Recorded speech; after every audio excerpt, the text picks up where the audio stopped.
back to cinema. We go into Ron's Gone Wrong.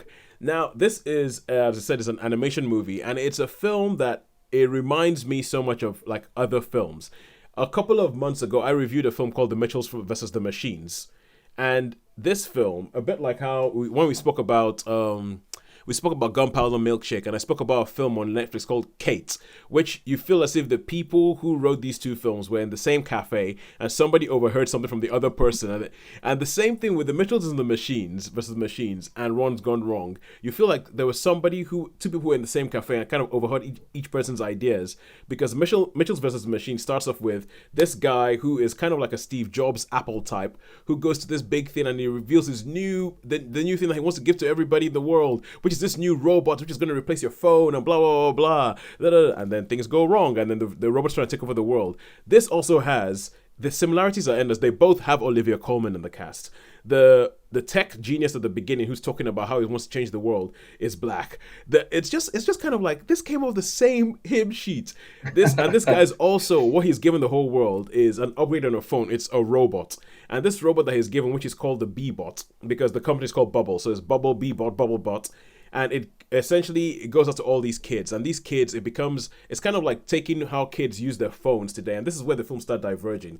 That one was end of the world, machines take over. This becomes a much more intimate, tiny story, and the similarities between this and Mitchells versus the Machines, there's similarities between this and Free Guy, when you have like an AI thing that has been built and what actually happens with it, because what happens is you have similarities with Charlie and the Chocolate Factory.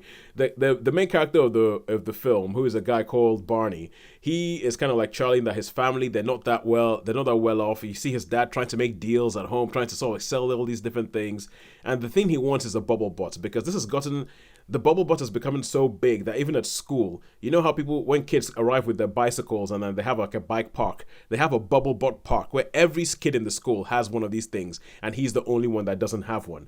And then this becomes almost kind of like a Black Mirror episode for kids, where his dad manages to get a bot that's fallen off the back of a truck, but because the bot has fallen out, is defective. And so the whole idea is that once you switch on this bot, it goes to your social media platforms, it downloads everything about you, and it just follows you around all day, giving you what you want, like giving you the things that you wanted to hear it say, giving you the connecting you to the people you want, showing you all the sort of like different things, and you see the way different people use it. There's somebody who's constantly trying to do pranks and is trying to get likes on people to like him on social media. There's a girl who is constantly vlogging and saying, "Hi, it's Ava here. This is what we're going to talk about today," and just trying to get people to sort of like, tune into their channel. And every single person's trying to do this apart from Barney. But when he finally gets this bubble bot, it's broken and it doesn't connect to it, so he has to teach this bot how to be a friend. And the film sort of morphs, and it's kind of one of these things that goes down the same lines of, ooh, isn't technology bad? Isn't technology horrible? Look what we've done with it. And wouldn't it be better if we all just went outside and hung out and we were friends with each other and all that? And there are good things about this film. I think the robot is voiced by Zach Galifianakis, and I think he actually does really, really well. There's another film that made me think of was Big Hero 6, because Baymax, the robot in Big Hero 6, he's like the best robot. I mean, sorry, but Baymax is like he is the gold standard.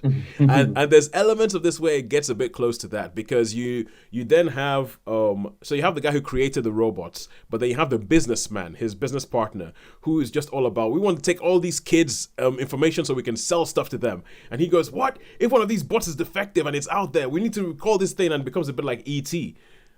As you can see, I can just probably explain this film using other films. It becomes a bit like E.T., where there's this sort of like also massive, almost government manhunts to try and get this robot, which has been called Ron, and get him back and shut him off, because this is not the way things are supposed to work. And there's Ready Player One in there, and it's all sorts of stuff. As I said, it's a bit Black Mirror-ish. It's quite good. It goes along quite well. I found myself really, really liking it and really, really enjoying it. I would give it a 3 out of 5. I think there were bits where I was like, okay, cool, but if you're gonna do that, and if you're gonna do that, and it doesn't quite go into the whole thing. The whole technology bad. Full stop. It's like, no, technology is a bit kind of stuff, it's almost as if you can feel it being made by people who are like, oh, these kids today just on their phones, nobody knows how to have a conversation anymore. It's kind of a thing. So I thought it was a 3 out of 5, and I thought it was quite well done, and it was quite well done to have elements of all these other different things, as I kept mentioning, that come into the film without totally just being those other things. So I would give Ron's Got Wrong a 3 out of 5. And now that is it with Ron's Got Wrong on cinemas. We go back home and we go to Invincible, in brackets. Sorry, indestructible. I said that wrong. It's indestructible, not invincible. Okay.